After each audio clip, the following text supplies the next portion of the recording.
Hello, welcome to the daily English news program on Azərbaycan Television with the major developments of the day. I am your host, Ilham Məmmədov.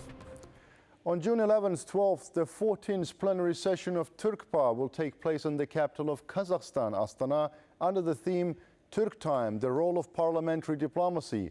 The session will be held with the participation of parliamentary delegations from member and observer countries, as well as representatives of international organizations, Turkic cooperation bodies, and other partner institutions. As part of the plenary session, meetings of the Assembly Council, the Women Parliamentarians Group, the Young Parliamentarians Group, and the Secretaries General of the Parliaments of Türkpa member countries will also be held. Azerbaijan continues to contribute to the development of the Middle Corridor. With the support of our country, a new strategically important logistics terminal has been commissioned in the Georgian city of Poti. While the Poti port previously received 1 container block train per day from Azerbaijan, that number has now increased to 5.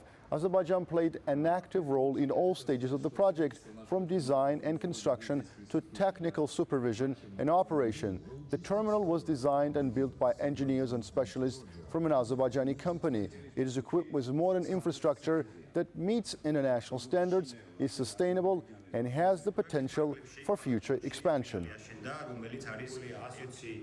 Azerbaijan has not limited itself to participating in this project merely as an investor. The design and project estimate documentation were also prepared by an Azerbaijani design institute. Azerbaijani specialists demonstrated high expertise in design and proposed innovative approaches in establishing technological processes. Additional effective solutions were put forward regarding the installation of engineering and communication lines.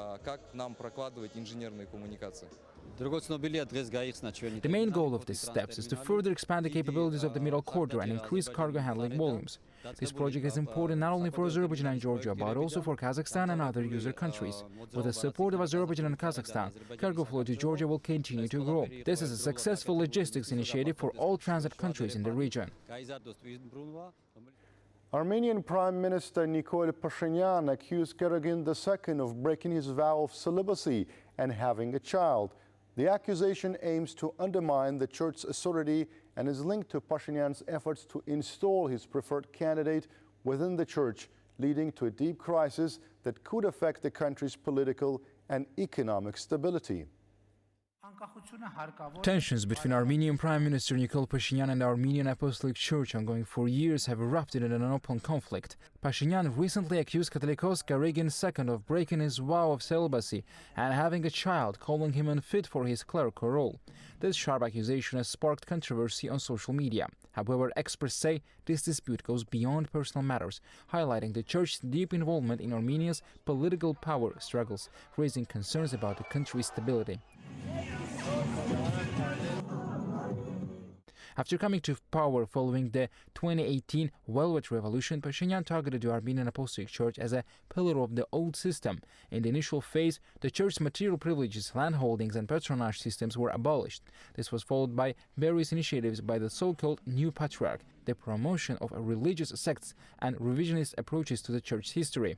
All of these actions pointed to Pashinyan's systematic efforts to weaken the church's authority. Tensions escalated further after Garagin's second speech at the international conference in Switzerland. Speaking about the situation of the Karabakh Armenians, the Catholicos directly accused the government and Prime Minister Pashinyan of making concessions to Azerbaijani and Turkish demands. This statement dealt a serious blow to the peace process and agreements between official Yerevan and Baku. Pashinyan's goal is clear: to remove Karagin II from power and replace him with someone loyal to him. To achieve this, the authorities are using not only blackmail tactics and public discreditation, but also legal manipulations. Pashinyan has openly stated that the future Catholicos must be approved by the state and undergo an ethical review. This contradicts the Armenian constitution, which separates religion from the state and allows the church to conduct its internal elections independently. Against the backdrop of recent constitutional reforms, political analysis suggests that Pashinyan intends to change the legal basis for state interference in church governance. The groundwork for this process is already being laid through appointments to the Constitutional Court. That was all for the day. Thank you for being with us. Goodbye.